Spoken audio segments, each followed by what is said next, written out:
ferramentas em si, eu construí aqui um fio condutor para a gente falar dos benefícios que elas geram e do que tem na base disso, e daí vou fazer algumas provocações para o Fabiano, para ele trazendo a experiência dele, que é riquíssima, e projetos que ele já realizou e etc. Você quer se apresentar um pouquinho, Fabiano? Eu já começo perguntando. Acho que o seu áudio está desligado. Um erro básico, né, desse nosso momento, microfone. Não, eu queria dar um oi, sim, agradecer a Clara pelo convite, a Luciana, a Pamela e, enfim, a iniciativa, né, o Festival Arte Movimenta. Enfim, todo mundo que está aqui acompanhando a gente hoje preferiu, na sexta-feira à noite, né, participar da nossa conversa. É sempre legal poder, assim, se envolver com iniciativas de economia criativa. E depois, durante a minha fala, eu vou trazer um pouco mais, assim, alguns exemplos mais tangíveis disso, mas eu tive a sorte de me envolver em vários projetos em diferentes regiões do Brasil, né, e ligados à economia criativa. E é impressionante ver como esse tema ele gera engajamento nas pessoas, ele movimenta as pessoas. Então, esse nome Arte Movimenta, acho que foi um nome talvez assim central mesmo, né? Essa palavra movimento, acho que a economia criativa faz com que as pessoas se sintam mais presentes na cultura dela, também um pouco mais assim orgulhosas de pertencer àquela cultura e de trabalhar nessa tentativa constante de conexão dessa cultura com outros elementos da cultura global, né? Tentando valorizar sempre essa questão da identidade. E isso motiva muito as pessoas, isso faz com que elas possam ver o mundo de uma outra maneira. Então, poder falar com um grupo que está interessado nessa área, né, acho que vai ser bem bacana. E espero poder contribuir aí com a minha visão do design, por minha conta e risco, como a Clara falou. alguns dos meus professores não ficam muito felizes com o que eu falo sobre design, mas, enfim, é assim que eu sinto e vamos lá, né? E eu acho que vale para a gente ter uma visão diferente também. E agradeço de novo pela companhia, por estar aqui. Vamos lá. Outro acontecimento clássico, o primeiro o microfone fechado e o segundo são as interrupções, né, nesse ambiente online. Desculpa, não era a minha intenção. Imagina.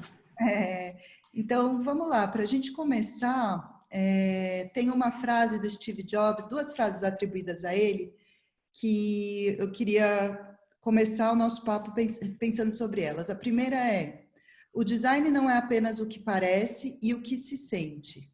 Design é como funciona.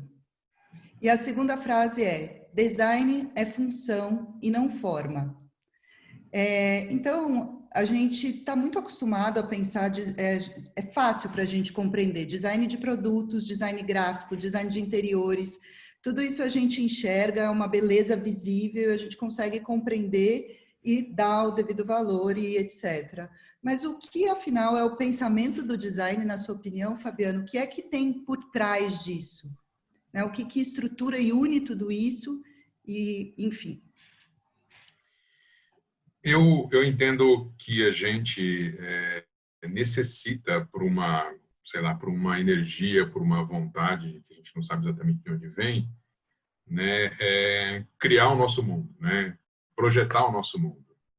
A gente tem essa intenção natural de e até mesmo assim uma necessidade de controle, de saber onde você vai pisar, o que você vai se apoiar e como que você vai encontrar maneiras de solucionar um problema que ainda está por vir, né?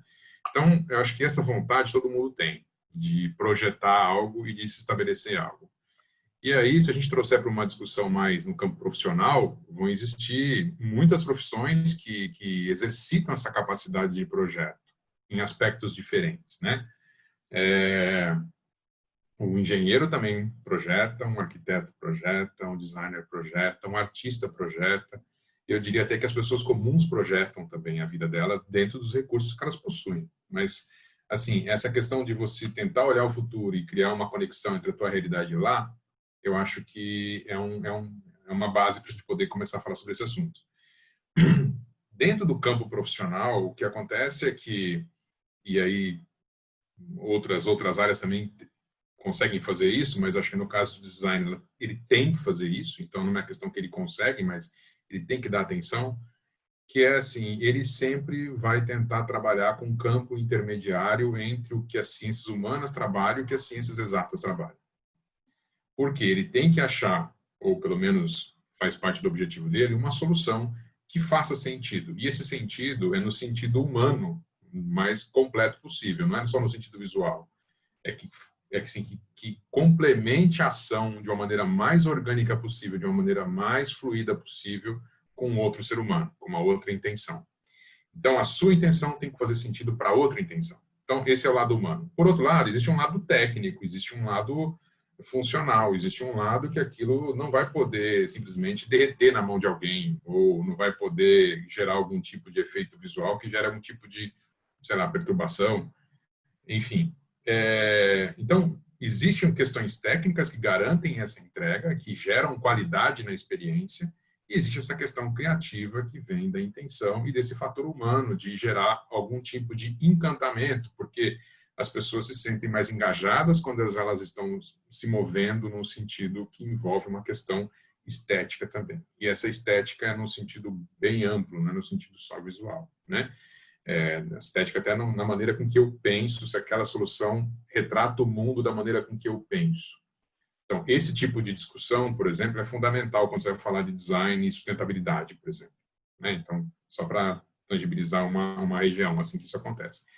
Então, essa provocação que o Steve Jobs faz, eu acho que tem muito desse discurso potencializador da visão dele de design e da própria Apple, né? Então, achando essas conexões e trazendo isso para um discurso que faz sentido para o negócio dele e para ele também. Mas, de maneira assim acadêmica, vamos falar assim, eu não posso traduzir essa verdade como uma verdade que eu deva perseguir simplesmente além do universo do próprio Apple e do Steve Jobs.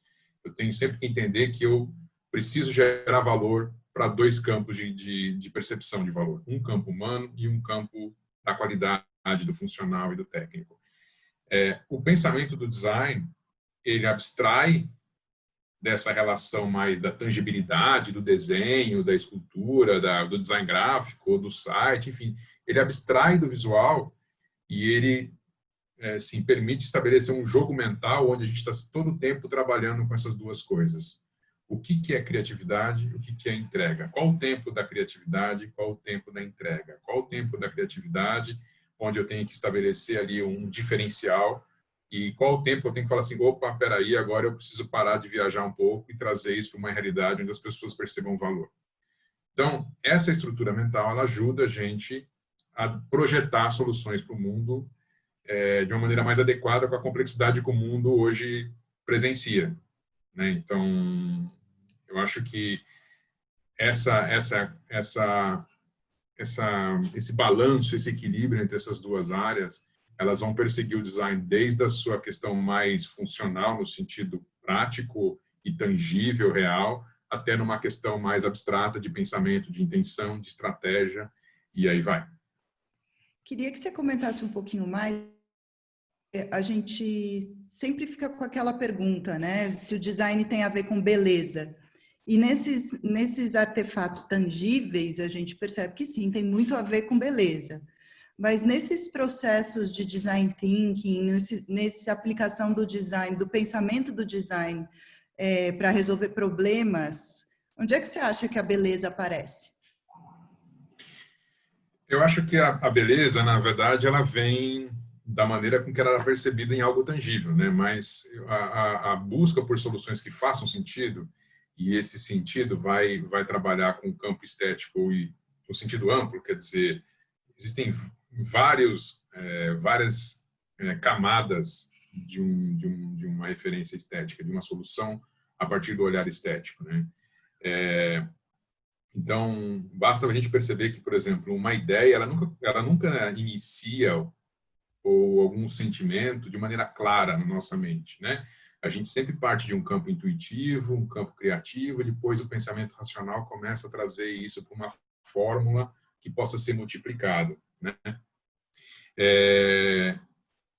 A beleza dá conta da conexão com esse campo mais intuitivo, né? Com esse campo mais que a gente não consegue explicar por que a gente prefere uma coisa ou outra, uma cor ou outra, mas ela é fundamental, porque se você desconsiderar essa camada, você está trabalhando só no campo do tangível, no campo técnico ou no campo de uma entrega puramente funcionalista, mas que tem um potencial de engajamento muito pequeno, porque as ideias que não tentam chegar nesse campo, nesse tipo de camada um pouco mais sensível, eu queria essa palavra, das pessoas, ela não consegue engajar as pessoas minimamente, né? Não consegue fazer as pessoas se apaixonarem por aquilo ou sentir que aquilo faz parte da verdade deles.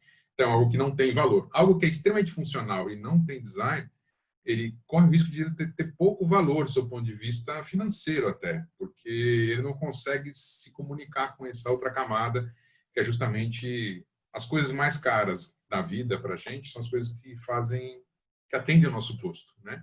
A gente está disposto a pagar mais por coisas que fazem sentido para a gente, e não necessariamente por coisas que apenas funcionam bem para a gente, né?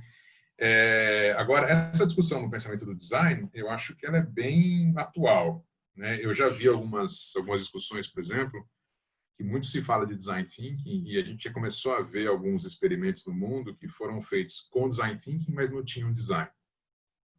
Essa é uma provocação real, né? Ou seja, se utilizou dos processos de design, nesses processos que geram esse equilíbrio, né, esse jogo mental de valorizar a criatividade e também valorizar o aspecto tangível, mas a solução da ponta não levou em consideração esse aspecto, por exemplo, estético, esse fator de engajamento, esse fator que tem que estar presente na solução tangível também, né? Um exemplo disso, onde pelo menos eu vi essa discussão, foi em relação àquele projeto, não sei se vocês conhecem, mas acho que sim, do Google Glass, Uhum. que é a experiência de interação, você jogou ela você viabilizou ela no óculos, tal. E o óculos, ele faz tudo o que um computador faz, ou permite interagir da mesma maneira, sem praticamente nenhum tipo de toque, né? Só que o visual daquilo traz uma impressão de uma fragilidade ou não conversa, por exemplo, com as proporções dos rostos, que é fundamental para você escolher um óculos, né? Cada um escolhe um óculos que tem que ter a ver com o teu rosto, acima de tudo, né? Cada um é um, né? E aí, esse aspecto, por exemplo, é um aspecto que ficou faltando. E existem algumas visões que acho que esse projeto não gerou o engajamento que deveria gerar por esse motivo. Então, ele tinha design thinking? Tinha. Ele mapeou o usuário, ele trouxe todo o processo do design, do pensamento, ele fez começo, meio e fim várias vezes para uma empresa que é extremamente competente nisso. Não tenho o que dizer. A gente é, assim, dependente totalmente do Google para tudo, né?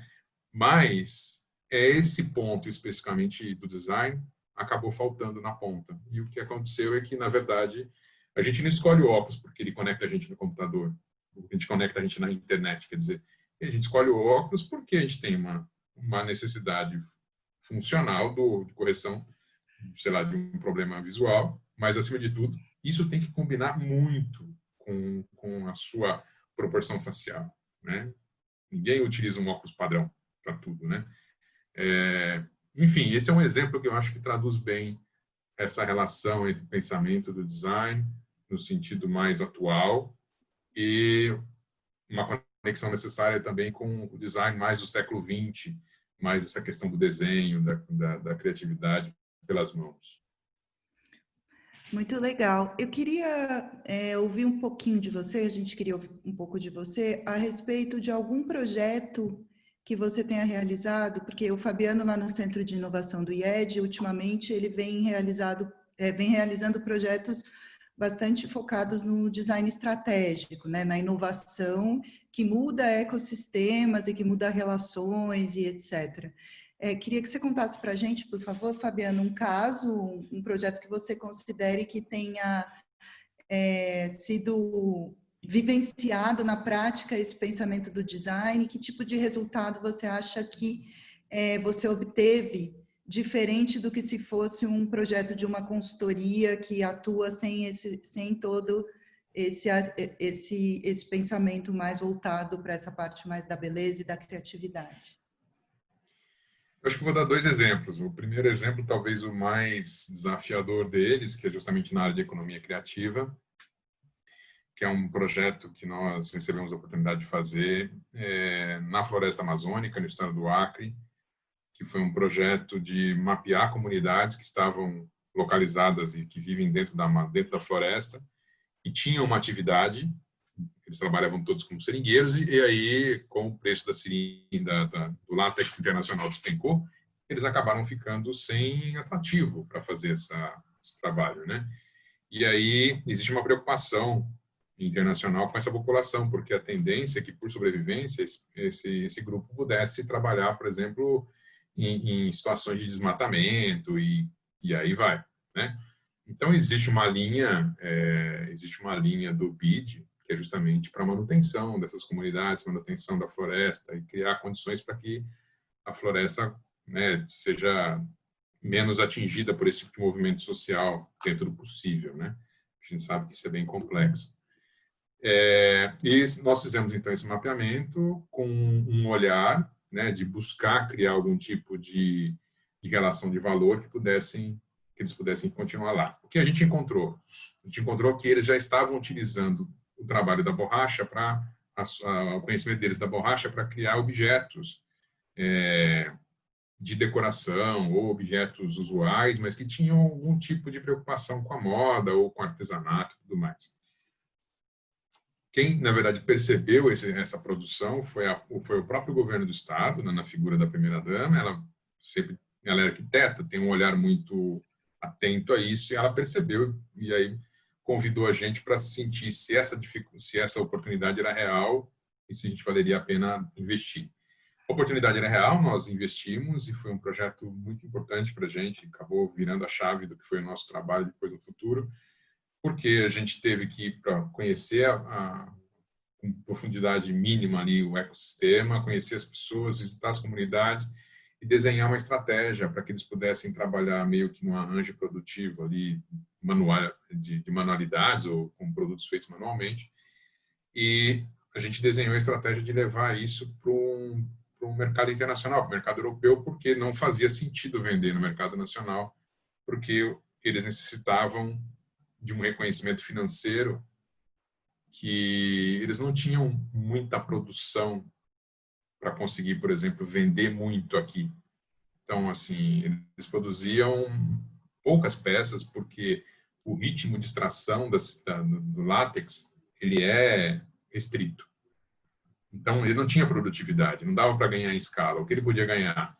No significado e na identidade de trabalhar aquele objeto dentro da floresta. E a ideia de vender fora do Brasil por uma preocupação de gerar resultados financeiros que incentivassem eles a continuar com essa atividade, coisa que, em real, eles não teriam. Então, esse projeto ele foi feito em um intervalo de 1 ano, desde o mapeamento.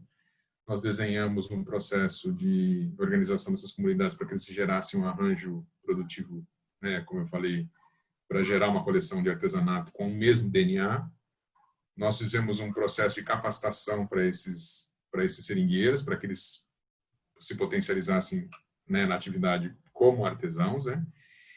E esse workshop gerou um conjunto de produtos, que são sandálias feitas em látex, que nós fizemos, então, a apresentação desse conjunto numa exposição em Milão, na Itália, para um grupo, tinha público aberto também, mas tinha um público que era especializado em produtos étnicos, que esse é o nome que se dá na Europa, né? E os produtos étnicos não precisam ter certificação, né, CE, para entrar na Europa. Você consegue entrar por uma via como um produto cultural. E o projeto funcionou assim, nesse primeiro ciclo de maneira perfeita, né? Porque ele conseguiu gerar toda essa capacidade de se entender como criativo, organizar minimamente o grupo ali para que eles pudessem trabalhar em conjunto, levar esse projeto para um cenário de comprador e o comprador se interessar, porque era assim a característica do produto era muito única. E, de fato, teve uma venda grande e tal.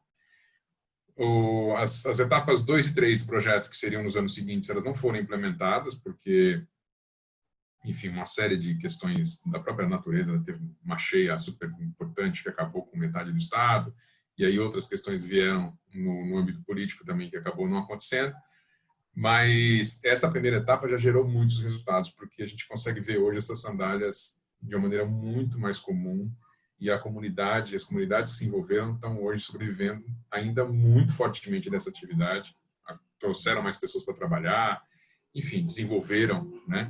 Então, o tema da inovação social, né, do design pela inovação social, e ali a gente teve a oportunidade de trabalhar isso de maneira bem real mesmo, atenta aos desafios do contexto, mais de 2 horas e meia de barco no meio do rio para chegar nas comunidades, enfim, toda essa questão. E um aprendizado para nós enorme, porque essas comunidades, né, elas não, pelo menos das 20 pessoas que nós trabalhamos, elas não eram alfabetizadas, né, pela própria condição de vida e por morar no meio da floresta. Então, você trabalhar com o conceito de design, trazendo esses conceitos que são de abstração, né, tentar traduzir para eles, e a gente percebeu que eles entenderam perfeitamente, quer dizer, e fizeram uso disso a partir do universo deles, claro, muito genuíno e com uma visão clara do que queriam. Então, assim, eles realmente se empoderaram daquela história e potencializaram o que eles poderiam gerar como um produto. E o resultado foi bem importante para a gente, do ponto de vista de aprendizado também, porque são pessoas que têm uma valorização da vida que nos chama atenção, nos chamou atenção, e pelo simples convívio nós aprendemos demais com a maneira com que eles observam o mundo e o cuidado que eles, né, têm com os outros e também com a região onde eles habitam. Então, para nós foi também uma pós-graduação esse projeto, porque saímos de lá transformados, né? Foi muito especial. E mais recentemente, né, um outro projeto numa área completamente na outra ponta, né? A gente teve a oportunidade de trabalhar com a Roche, a empresa suíça que desenvolve remédios e tratamentos para o câncer, no ano passado, justamente para criar um programa de inovação com base em design. E nesse programa de inovação, que as pessoas deveriam aprender essas ferramentas e levar para o dia a dia, eles também tinham que buscar encontrar soluções para desafios ligados ao tratamento do câncer, né? E esse é um mundo de um avanço técnico-científico absurdo, né? O que se investe hoje na busca de soluções para o câncer é um universo que a gente não faz ideia como cidadão comum.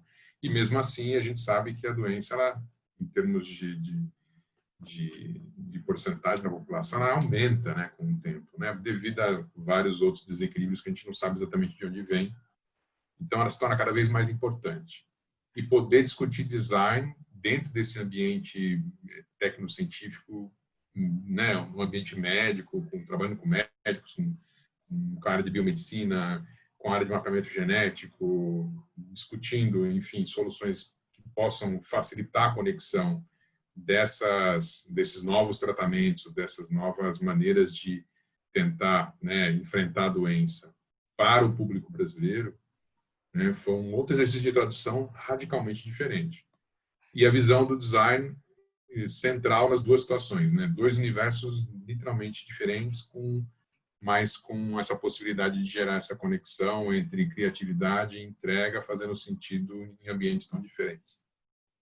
Muito legal, bons exemplos bem diferentes, né? Eu queria explorar um pouquinho a ideia de design centrado no ser humano, assim, queria que você contasse um pouco para a gente o que isso significa e comentasse também o que isso significou no projeto do Acre, sabe? O que você percebe que tendo esse olhar desde o começo do design centrado no ser humano, isso se conecta aos resultados que vocês alcançaram. Eu acho que, só para contextualizar, acho que é legal. A economia, como a gente conhece, né, nessa relação de geração de demanda por meio de produto e troca, né, as regras desse funcionamento, eles vêm muito do pós-guerra da década de 50. Né? A gente repete muitas práticas de mercado que vêm dessa época. E dessa época surge o nome ou o título consumidor. Por quê? Porque naquele momento, o mundo vivia um movimento de expansão econômica muito forte. E tudo que você colocava na prateleira vendia, porque a demanda era muito grande e a economia era muito forte. E as pessoas estavam ali dispostas a esquecer aquela tragédia da guerra. E assim foi feito. Não interessava muito quem comprava, entendeu? Consumidor, quer dizer, consome. Quem é o consumidor? A gente não sabe. Mas está vendendo, então, ótimo, né? A crise do petróleo, a década de 70, trouxe um abalo nessa estrutura. Então, é da crise dos anos 70 que vem o termo do marketing cliente. E o campo do marketing teve que se reinventar muito na década de 70, porque não é mais botar na prateleira e some. Você tem que saber quem é seu consumidor, quem é seu cliente, qual classe social ele pertence, como é que é o dia a dia dele, como é que você estabelece essa relação, pensando que agora você não tem mais uma pirâmide sem divisão nenhuma, agora você tem que saber que você vai trabalhar com classe C, com classe B, classe A, classe D, classe E. Então, você começa a desenhar soluções para esse tipo de público para ser mais efetivo ainda e assertivo, né? Qual que é o grande problema, né? O grande, assim, uma camada, um problema não, uma camada de complexidade bem maior que surgiu. Com a questão da internet na década de 90, a gente meio que individualizou totalmente essas relações de valor. E você falar em segmentação de clientes não faz muito mais sentido. Não consegue dar a precisão que é necessário, muitas vezes. Falar de classe C no Brasil, gente, sei lá, eu vou chutar, você está falando de 100 milhões de pessoas. E assim, como é que é? Quem elas são exatamente? Você projetar algo para a classe C não quer dizer nada, porque o nível de assertividade, né? Agora, qual parte, para qual região, para qual comportamento, para qual idade, enfim, aí você começa a entrar. Então, surge essa camada extra de complexidade e, ao mesmo tempo, com a internet surge a solução, porque a internet e a maneira de você pensar a interação via computador, homem-computador, ela é pensada dentro dessa entidade do usuário, né? Porque o usuário é meio que único, ele tem comportamentos únicos, ele trabalha dentro dessa dimensão, e ele traz dentro dessa dimensão as suas escolhas. E a gente também tem que pensar, então, que projetar soluções para o mundo complexo que a gente vive hoje, ele tem que ter essa premissa, pensar no usuário. Não adianta pensar em classe, pensar em consumidor, e essas nomenclaturas são bem importantes, porque elas direcionam muito o foco. E, claro, você começa pelo usuário, mas o usuário só não paga o investimento, né? Você precisa encontrar uma conexão de valor entre os vários usuários. E a partir daí você emerge e entende um agrupamento. E não define agrupamento de fora para dentro, né? Então, você define agrupamento de dentro para fora. Então, por isso a questão do usuário. O design centrado no usuário vem dessa combinação dessas duas forças, da força que vem da própria pulverização que a internet trouxe em termos de percepção de valor e também dessa necessidade de olhar com essa lente e criar esses movimentos de dentro para fora, né? Então, esse tema hoje, todas as áreas usam meio que praticamente o mesmo lema, né? Marketing centrado no usuário, no caso da área da saúde fala centrado no paciente, enfim, mas é porque isso virou uma necessidade, assim, um ponto de partida para qualquer projeto que a gente vai desenvolver hoje. Agora, claro, quando você assim, elege esse ponto de partida, não quer dizer que você vai encontrar esse lugar de sucesso. Então, você precisa estar muito atento, fazer várias correções no meio do caminho, entender o que exatamente isso quer dizer no seu projeto, né? Para que isso possa encontrar de verdade a satisfação, né? A satisfação que você deseja entregar por meio da sua solução.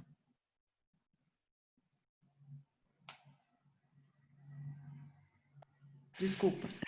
Tem um aspecto que é algo que eu venho refletindo bastante, assim, que eu queria saber a sua opinião, e é fundamental, né? Você fez aí uma riquíssima trajetória histórica do papel dessa pessoa, né? De consumidor, cliente, usuário e etc. Mas você não acha que agora a gente está num momento que a gente está vendo um excesso de foco no usuário? Vou dar um exemplo, por exemplo, na uberização dos serviços, da economia. Será que esse usuário não está ficando mimado demais e a gente precisaria pensar mais no ecossistema? Né? E se a vontade do usuário não for boa para o coletivo? É uma coisa que eu tenho me perguntado, queria saber a sua opinião a respeito. Eu acho, Clara, e aí é por minha conta e risco de totalmente, né? que o problema não está no usuário, está na intenção do negócio, Tá. né? Porque, assim, eu posso também educar o usuário com com o meu serviço e eu posso preencher essas lacunas que ficaram abertas aí e tal. O ponto é que quando a intenção é a mesma, de somente acelerar a demanda, o resultado que acontece é esse. Eu acho que tem que ter um equilíbrio para soluções hoje, que elas devem, evidente, criar atrativo, acelerar a demanda, porque o negócio não vai viver sem, sei lá, de milagre, ou sem esse tipo de ajuda, ou ajuda não, de interação. Mas você se preocupar em acelerar a demanda e usar o design centrado no usuário, você está começando a gerar esse tipo de desvio que você está falando, né? Que você vai no sentido de mimar, mas não pensa no entorno, assim. Então, essa é uma discussão sobre ética das soluções digitais que está, assim, crescendo enormemente aí, em termos de discussão, papers, pesquisas e tudo mais, e onde a discussão do design, ela está totalmente conectada, né? Do tipo, eu crio uma situação bastante real que agora da quarentena, pelo menos aqui em São Paulo, já teve, semana passada, um protesto sobre isso, que é essa questão de você desenvolver um serviço de delivery com base no trabalho de pessoas que ou trabalham com bicicleta ou com moto, mas você acaba gerando uma pressão nessas pessoas que eles ganham tão pouco por cada uma desses serviços que eles fazem, que você acaba criando uma situação quase que desumana de desequilíbrio, né? Então, você gerou para o usuário um benefício, mas você praticamente gerou um prejuízo social enorme para aqueles que estão ali fazendo aquela conexão do seu serviço com o usuário, né? O que acontece é que eu acho que as empresas estão começando já perceberam isso, estão tentando ver como resolver, na verdade, né? Porque isso também se aprende a partir do momento que isso está rodando, né? Não tem como você aprender isso antes, mas é que o usuário final está cada vez mais atento a isso também. Então, o usuário final ele está cada vez mais olhando para esse contexto, né? E da mesma maneira que ele não quer receber um produto que, sei lá, tem uma trajetória totalmente insustentável, né? Que gere muito problema para o meio ambiente, e isso já é bastante hoje levado em consideração quando a gente consome alguma coisa, percentualmente é bem importante, tudo bem que a grande maioria ainda não liga, não está nem aí, mas percentualmente é muito grande já quem se preocupa com isso. Da mesma maneira também a gente já começa a ouvir, eu tenho colegas e eu mesmo tenho essa postura de evitar pedir esse tipo de comida ou pedir esse tipo de serviço para pessoas para serviços que não têm esse tipo de atenção, porque eu sei que alguém na ponta, tudo bem que ele vai ficar sem o trabalho, mas é uma situação bem complexa da gente decidir isso, né? Se colocando como decisor. Mas eu penso nessa problemática quando eu vou pedir, por exemplo, uma comida em casa. E eu acho que, pelo que eu tenho percebido, outras pessoas também estão pensando. Então, não é o fato de ser centrado no usuário, mas essa questão da intenção e, claro, focou no usuário. Era o primeiro nível, né? Vamos pensar assim, esse objetivo. Ao desenvolver uma solução que atenda ele com esse mimo que você está falando, se revelaram outros problemas. E agora acho que os negócios, as empresas estão tentando resolver esses outros problemas. Mas que seria muito difícil saber que eles poderiam existir se não tivesse, né, olhando o usuário como centro para essa entrega. Legal. Eu vou compartilhar com vocês aqui no chat um artigo que eu li hoje, que é sobre justamente esse novo olhar dos consumidores, clientes, whatever, que tem um novo termo surgindo aí dos aspirationals dos aspiracionais, que vem para questionar um pouco essa questão das categorias por geração, né, por data de nascimento, mas que cada vez mais, e esse artigo é da Singularity University, diz que esse momento da pandemia acelerou esse olhar do consumidor a respeito da ética das empresas.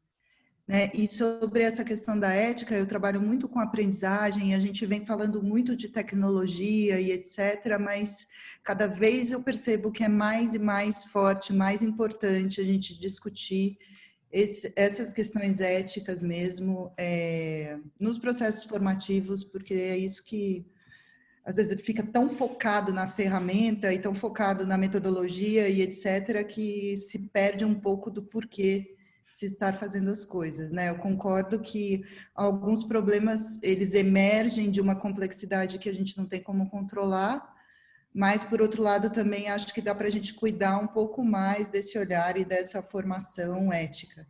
E, nesse sentido, última pergunta para depois a gente bater um papo, como é que você acha que o design pode contribuir para construir futuros desejáveis? Como é que você acha que o design pode atuar nesses processos de criação de novos negócios, zelando por um bem mais compartilhado? Eu acho que essa discussão ela tem dois níveis de profundidade. Acho que eu vou falar de um nível mais aberto, sim, geral, para a gente poder entender. Eu acho que a outra precisaríamos ver um pouco nos segmentos, né? Mas, de maneira geral, eu acho que a gente tem um campo de conhecimento sobre projeto, né? Então, quando a gente fala de engenharia, ou quando a gente fala de planejar um futuro, seja ele uma questão econômica, financeira, né? Eu vou trazer, por exemplo, um planejamento estratégico, né? Planejamento estratégico de um negócio, ou de uma empresa, ou de algum tipo de atividade que tenha uma questão de um CNPJ por trás.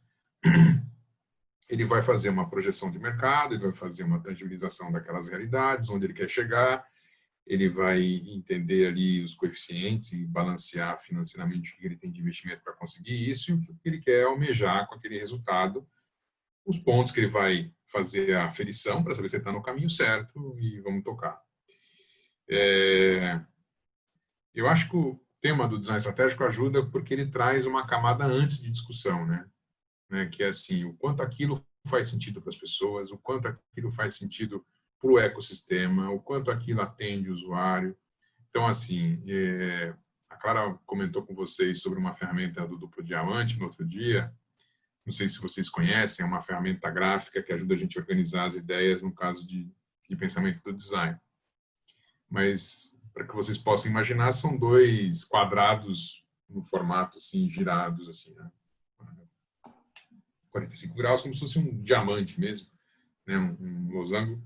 E esses dois losangos, um losango, ele representa a parte de desenvolvimento e a outra a parte de imersão no problema, onde você aprende quais ramificações aquele problema tem, dentro de um limite de tempo, evidente, não dá para você ficar toda a vida ali. Então, acho que trazer essa camada anterior de imersão é importante para você conseguir aferir o que você vai desenvolver. Eu acho que esse tipo de pensamento vai ajudar a gente muito a fazer um planejamento do futuro, né? Só que aí tem uma outra, né, um outro ponto de atenção, porque o futuro ele é do ponto de vista de complexidade, a gente está vivendo um cone onde a gente está cada vez mais espalhando possibilidades, é praticamente isso. Então, o que de verdade vai fazer sentido para as pessoas na ponta vai depender muito do teu potencial de desenvolver um processo que ele seja flexível o suficiente para fazer os ajustes de rota no meio do caminho. Aí, quando você vai falar assim com alguém que está financiando a parte, ou que é responsável pela parte financeira, ele tem dificuldade nisso, porque ele acha que tem muito risco nesse tipo de desenho, né? Ele não tem certeza que aquele resultado virá. Aí tem um campo bem interessante de discussão e de convencimento, mas verdadeiramente, pela complexidade que a gente tem hoje do mundo, o alvo vai estar em outro lugar quando a flecha chegar perto, não onde você mirou. E em que momento você vai fazer esse ajuste, né? Então, eu acho que esse tipo de reflexão, uma reflexão que aí vale por segmento, vale por projeto, a gente se aprofundar para conseguir de verdade encontrar soluções que façam sentido no futuro, né? Acho que é meio que essa capacidade de flexibilização que vai conseguir de verdade gerar o resultado que as pessoas esperam, e não o fato só de ver aquele cenário e mirar nele, porque ele rapidamente pode mudar. O exemplo atual que a gente está vivendo é um exemplo radical assim para o século, né? Radical para uma dimensão do país, né? Na história de 100 anos, a gente não viveu um momento como a gente está vivendo hoje. Mas quanta coisa a gente pensava até março que hoje não vale nada, né? Praticamente. Em real escala, né? numa dimensão, claro, proporcional, isso está mais frequente do que a gente imagina. Não com esse impacto todo, né? Esse meteoro, essa colisão de dois planetas aí que a gente está sofrendo agora, mas nas coisas menores, né? Nos cometas menores que passam, ou no asteroide que passa, também está acontecendo esse tipo de incerteza. E como é que eu trabalho com essa incerteza? Esse campo de incerteza em relação ao futuro, ele aumentou muito, né? E não é exatamente o Covid que mudou isso. O Covid só impulsionou isso e colocou a gente no meio de uma situação muito mais homogênea assim, para todo mundo, né? Trouxe todo mundo para o mesmo estado de perplexidade, mas, de fato, esse planejamento e essa atenção para a construção desse futuro vai precisar ter esse tipo de flexibilidade para conseguir equilibrar esses dois pratos aí do que é hoje e o que é amanhã, com tamanha incerteza. Acho que o que eu tenho percebido muito nos projetos e até na reflexão sobre o mundo é que cada vez menos a gente consegue manter a nossa ilusão de controle, né? Que acho que a gente aprendeu a pensar de uma forma de só conseguir produzir dentro de um campo de controle, e você agora essa ilusão de controle ela está ficando totalmente fora de propósito, né? Ela não é mais verossímil. E quando a gente adquire alguns instrumentos, né, alguns conceitos do design, você aprende que o processo sem o controle preciso de cada etapa não quer dizer que é um processo caótico, né? Ele tem uma direção e tem ele vai chegar em algum lugar, mas é um lugar que não dá para saber a princípio, né? Eu acho que essa é uma das grandes mudanças de forma de pensar e de olhar para a realidade. A gente tinha aqui, enfim, vários temas para falar, mas devido ao tempo, queria saber, Luciana, se tem alguma pergunta da galera aí para a gente responder. Eu já estou na minha cerveja, ó, eu prometi, eu fiz. Eu preciso buscar a minha ainda. Gente, aqui, ó, tchim, um brinde. A Luciana também. Pô, eu vou ter que ir lá buscar a minha, então. Tem que Gente, pedir licença e ir ali pegar. Que Não, mas vamos pena que terminar está aqui. acabando. O papo está muito gostoso. Eu ficaria ouvindo horas vocês aqui. Acho que é muito rico tudo que vocês trouxeram. Pensamento do design, criatividade e inovação, design futuro. Muitas reflexões para a gente. O Ricardo, ele fez algumas contribuições aqui para a gente no chat. Ricardo, você sente a vontade de liberar seu microfone? Eu ia sugerir, porque Ricardo é meu recém-amigo de LinkedIn e ele é um super designer. Legal. Então, queria que ele contribuísse um pouco aí. Super bem-vindo, Ricardo. Fica à vontade para expor aí. Obrigado, pessoal. Boa noite aí, obrigado pelo caminho. A Fabiana encontrou uma vez no IED, num encontro com o Alessandro Vassalo, num encontro sobre criatividade. Legal. Uns 4 anos, uns 5 anos. Sim. Isso, trocamos uma ideia lá.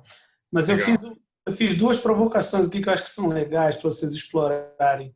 A primeira é assim, como existe uma tendência do design thinking estar sendo vendido como uma pílula mágica e equipes começarem a acreditar que é possível fazer design sem designer. Eu queria que você aprofundasse um pouco isso, porque eu acho isso perigoso. E assim, Tim Brown falou uma vez assim, design is too important to be left to designers. Eu acho que ele esqueceu de colocar no finalzinho alone, Quer dizer assim, não é sozinho, pô. Mas também não é para tirar o cara do jogo, senão é sacanagem. Assim, distintivo para o designer estar lá, né? Ele tem um skill set. Então, eu queria que... As pessoas me perguntam um pouco sobre isso, é um ponto que acho bacana aprofundar. E aí eu acho que é isso. Outra coisa que você falou sobre a balança entre, de um lado, o desenvolvimento social, visão Vitor Papanek, né, de que Sim. a gente tem que jogar as coisas para frente e tal. Mas, por outro lado, eu estou na Embraer, né, Fabiano? Então, assim, conheci o pai da Clara há muitos anos lá, trabalhamos juntos. E o que eu percebo é, por outro lado, a tecnologia alavanca escala e impacto, que para a gente é excelente também. E a gente não pode ser ou, tem que ser e, né? Então, assim, são os dois pontos que eu acho que seria bacana se você pudesse aprofundar um pouquinho. A gente vai aqui aprendendo. Não, acho que são dois pontos incríveis, né? Acho que, falando primeiro sobre o Design Thinking, eu entendo que o Design Thinking abriu muitas portas para o design, né? Por ser um formato, entre aspas, um pouco mais definido, até encaixado, diria, primeiro isso, segundo aquilo, terceiro aquilo, quarto aquilo, embora ele não amarre o que acontece dentro, ele traduz muito facilmente, assim, para quem não é designer, o que é aquele potencial de pensamento, de metodologia ou de ferramenta consegue gerar. As pessoas se sentem muito confortáveis com aquilo. Pessoas de outras áreas, não os criativos, né? Os criativos também, mas acho que até ajudou a gente também a organizar. Mas, além disso, a gente tem uma questão que é um pouco mais complexa. Por quê? A gente já viveu uma onda que a gente conseguiu levar design para outros lugares, para outras áreas. Eu acho que isso foi super importante. E o que a gente está vivendo agora é uma onda de maturidade desse processo. Quer dizer, a gente já passou esse entusiasmo e já se consolidou. E agora vale uma reflexão também do quanto o design thinking, o design do tem que estar um pouco necessariamente conectados.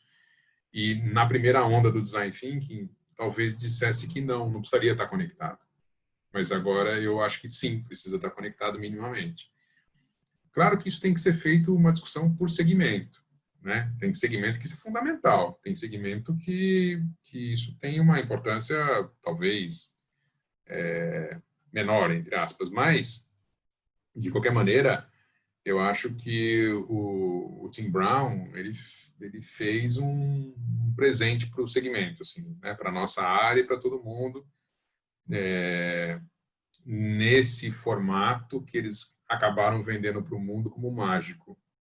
E de verdade ele é um pouco, né? Porque ele consegue fazer as pessoas serem criativas e resolver um problema, ampliar o olhar, mas a gente entende que isso não é suficiente. E no caso do Brasil, contextualizando, trazendo para a nossa discussão aqui de mercado, eu acho que essas falhas ficam até mais evidentes do que fora. Por quê? O movimento do Design Thinking ele veio porque a gente existia na percepção das pessoas que são decisores de negócio, aí são formadores de opinião, jornalistas que escrevem sobre isso, pessoas que pensam em economia, pouca criatividade na cabeça dos decisores financeiros. E o Design Thinking ajudou esse grupo a ser mais criativo, a desempenhar e conectar com o mercado deles, e isso foi importante. Então, o que acontece? Potencializou a criatividade de um grupo que antes se sentia pouco criativo, entre aspas, né? Claro, com muito cuidado para falar isso, não é uma verdade 100%, mas potencializou, abriu a porta, foi, né? Só que isso numa economia avançada, numa economia de, sei lá, acima da linha do Equador ou com as grandes economias do mundo, eles já têm um potencial de implementação muito forte. No caso do Brasil, criatividade nunca foi problema para a gente. A gente, ao contrário, né? A gente sabe, sempre se virou, né? Nossa miscigenação, nossa maneira de pensar, se for ficar esperando as coisas chegarem na mão redonda para a gente, esquece, né? A pessoa fica sem trabalhar, porque não vem. Todo mundo tem que se reinventar quase que todo dia. Então, a parte criativa a gente já é muito bom. O Design Thinking ajudou a gente a organizar essa parte criativa. Também foi bom. Só que, no nosso caso, a gente não tem esse tema do design na implementação bem resolvido. A gente tem zero resolvido. Então, isso acaba gerando um sentimento de alegria e de frustração. Porque muitas vezes você acaba gerando uma ideia num coletivo que é legal, só que quando você vai fazer a passagem dessa ideia para um outro espaço de implementação, você percebe que tem muito gap, tem muito buraco ali, e que o fato de você ter aquela ideia boa não vai gerar o resultado por si só. Ele vai ter que ter uma série de outras camadas de estruturação que a gente ainda não tem. E o que eu acho mais delicado, a gente ainda não percebeu que não tem, que faz falta. Talvez agora, com o Covid, era para perceber também, mas acabou politizando o assunto e tirou o foco disso. Né? Infelizmente. Então, é mais um prejuízo do Covid, é isso. Né? No nosso caso, ele nos atinge como identidade brutalmente, porque na hora que a gente poderia ter uma discussão sobre planejamento, sobre design, sobre criatividade, o design do sistema de saúde público virou uma conversa de bar, uma conversa de time, e aí não... infelizmente, eu acho que isso foi até não com a intenção de atrasar, evidente, mas com a intenção, talvez, de se manter um modelo do passado, acabou gerando um prejuízo para o futuro absurdo. Absurdo. Então, perdemos o foco nessa história. Então, assim, o tema do design thinking eu acho que é bem legal. Se eu fosse no passado, sei lá, ter uma posição de decisão sobre esse tipo de metodologia, vai ou não vai, eu mando, vai do mesmo jeito.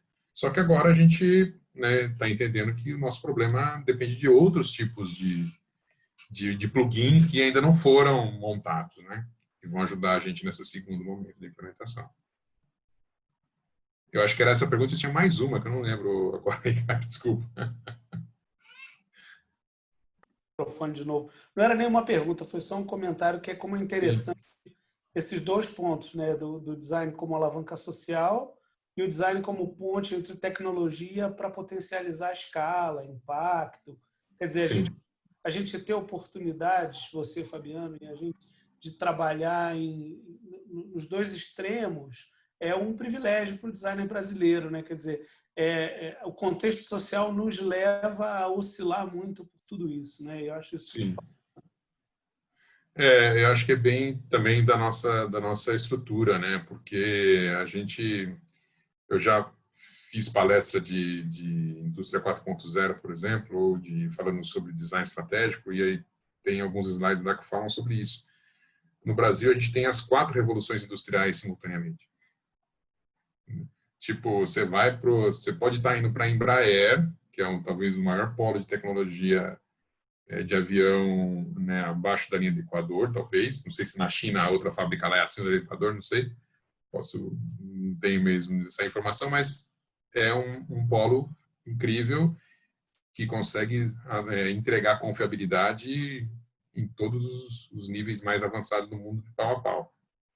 Mas às vezes você pode estar indo para a Embraer e ter um esgoto a céu aberto ali do lado do seu carro, né? Assim, então, nem o saneamento, que é um tema da primeira revolução industrial, sei lá, deveria ter sido resolvido, está resolvido no Brasil. Então, e também quando se olha isso, se tem um olhar não tão assim elementar, mas como algo ainda para futuro, que deveria ter algum tipo de construção e idealização sobre esse modelo de construção. Mas eu quero dizer que a gente convive com esse nível de...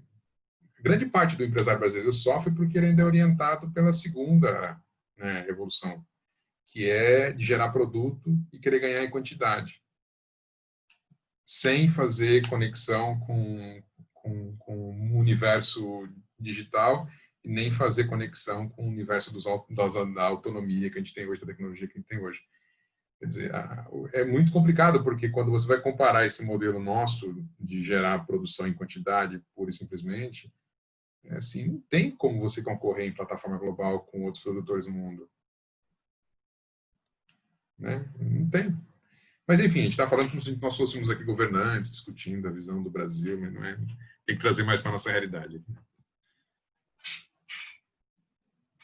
Mas é um ótimo comentário, porque faz a gente pensar o quanto esse pensamento do design, que era isso que, enfim, foi o tema hoje, que a gente conversou aqui na última hora, o quanto ele é essencial mesmo para resolver os problemas da vida real e construir um futuro que seja imaginado e realizável, né? Porque acho que essa compartimentação que a gente vive da realidade, no outro dia a gente falou um pouco sobre isso também, né? Ela não dá mais conta dos problemas, do que precisa ser feito.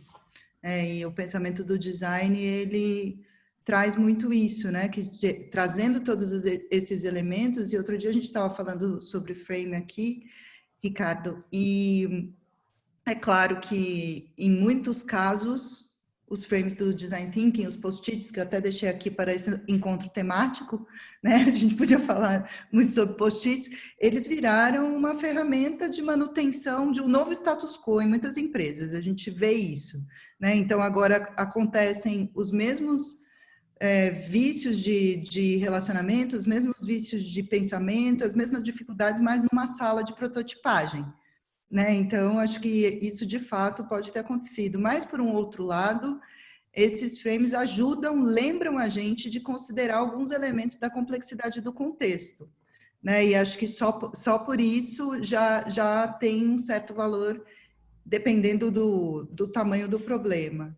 E acho que para fechar, assim, Fabiano, teve um livro que você me apresentou que, enfim, é incrível, que é De Onde Vêm as Boas Ideias, né? Que a gente usou um vídeo juntos dentro de um projeto e tal, e ele diz que a sorte favorece as mentes conectadas, né? Acho que queria fechar assim com o que você faz, né? Quais os seus hábitos no seu dia a dia para manter a sua mente conectada e como que você se alimenta para essas conexões e que você acha que quem está aqui ouvindo a gente poderia também tornar um hábito?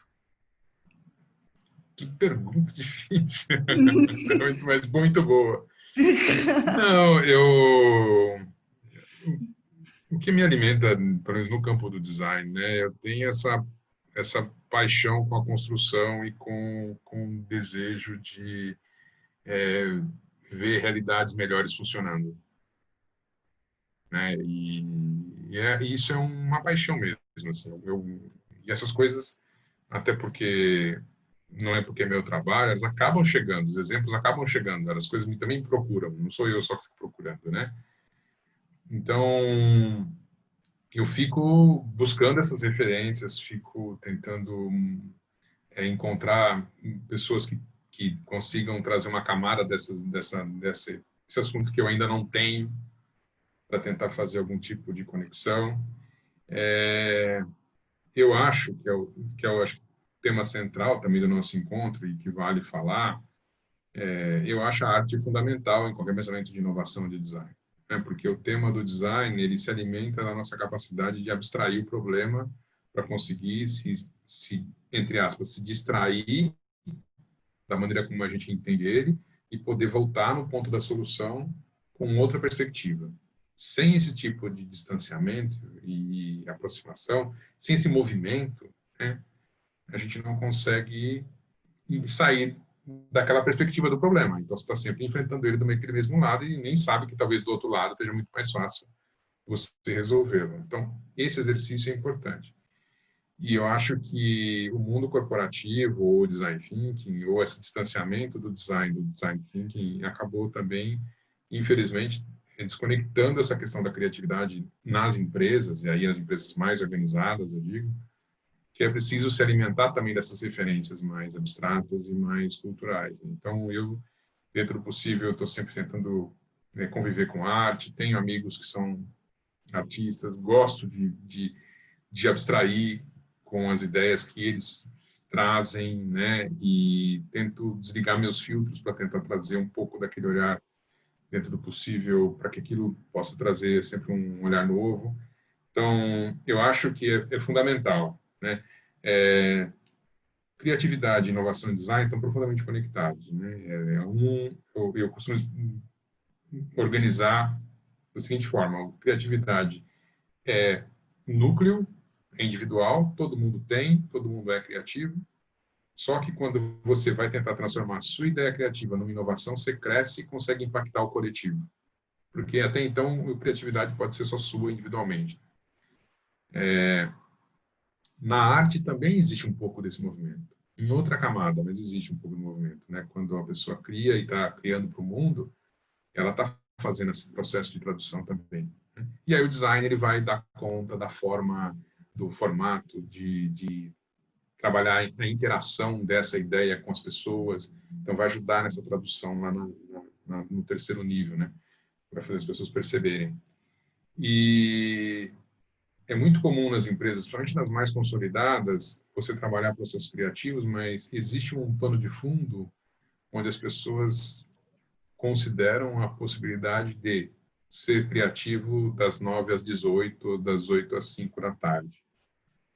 E isso não é assim, né? Criatividade não é um assunto que você consegue...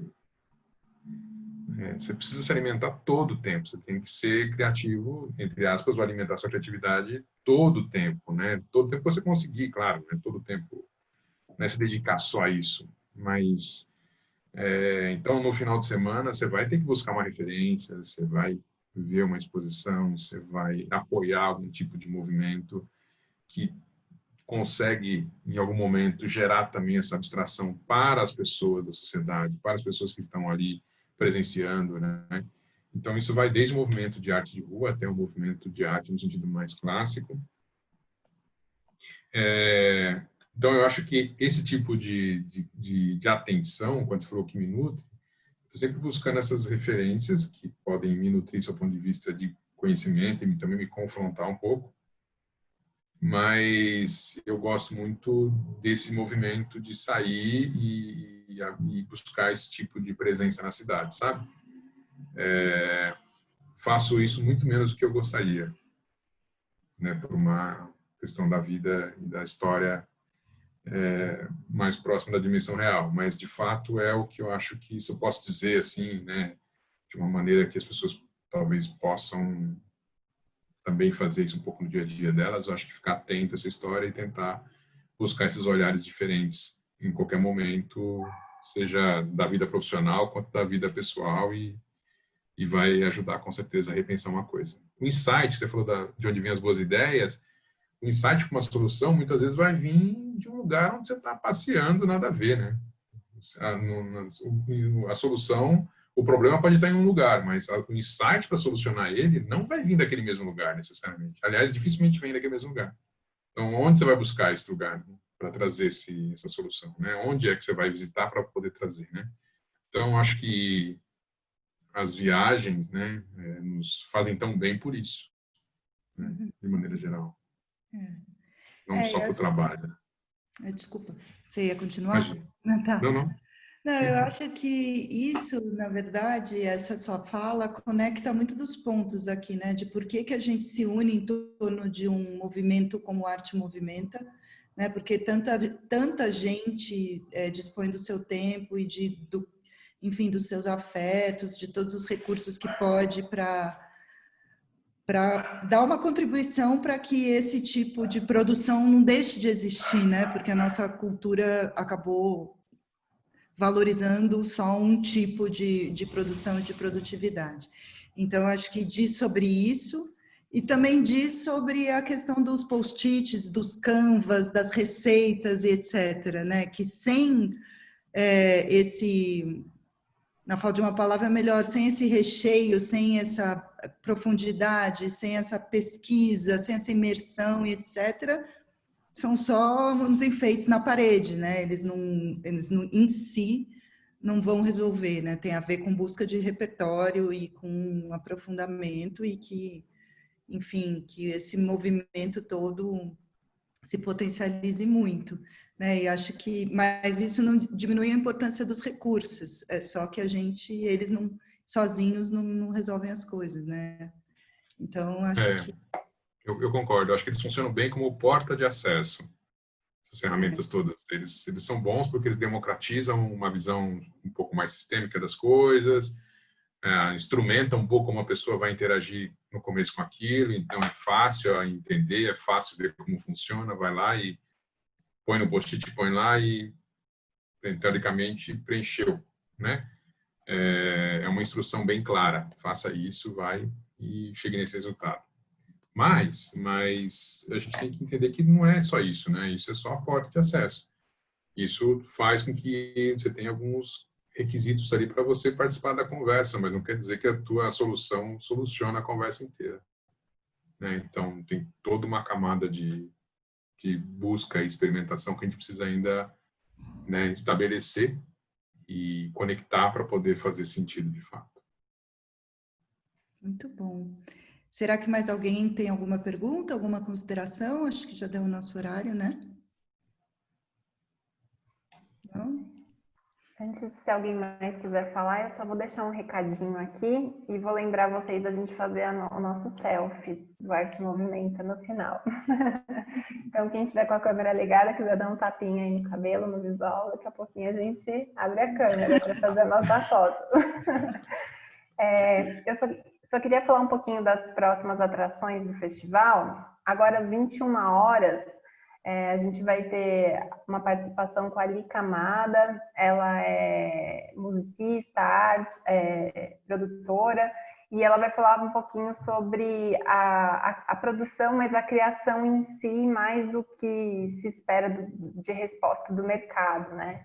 Então, ela vai trazer um pouquinho dessa abordagem, agora às 21 horas. Quem quiser já seguir no Happy Hour aqui, na sequência.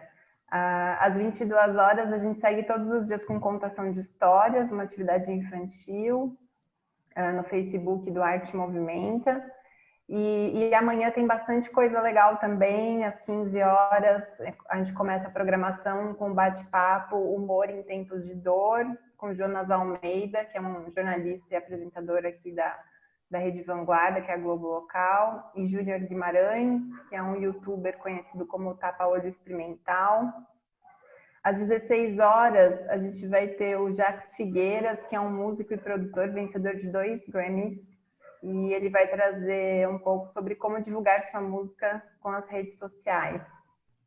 E aí, mais à noitinha, amanhã às 19h30, a gente vai ter um sarau com vários artistas aqui da cidade. E às 21 horas, a gente vai ter o nosso projetaço, projeção coletiva, que é até a Pitil que está aí com a gente, que está liderando essa atividade. Vai ser uma homenagem aos profissionais da saúde em várias regiões da cidade, através de projeção. É isso, recados dados. Mas se alguém tiver mais alguma pergunta, fale agora, ou vamos partir para o selfie. Eu vou fazer uma coisa que eu esqueci de fazer da outra vez e fiquei chateada. Boa! Vai lá! Quem quiser me achar, eu vou adorar, adoro fazer conexões, então podem me achar. E quem quiser seguir a gente na Supernova, no Instagram, a gente publica algumas das coisas que a gente pensa, lê, @supernova.casa. O Fabiano faz parte da nossa rede também, está com a gente às vezes em alguns projetos. Tá? Supernova.casa. E eu também, LinkedIn, Fabiano Virgínio. Falem comigo lá. Ou F circunflexo na rede, vocês vão me achar também. F circunflexo por extenso. Bem lembrado. Vamos lá para nossa foto. Sorriso.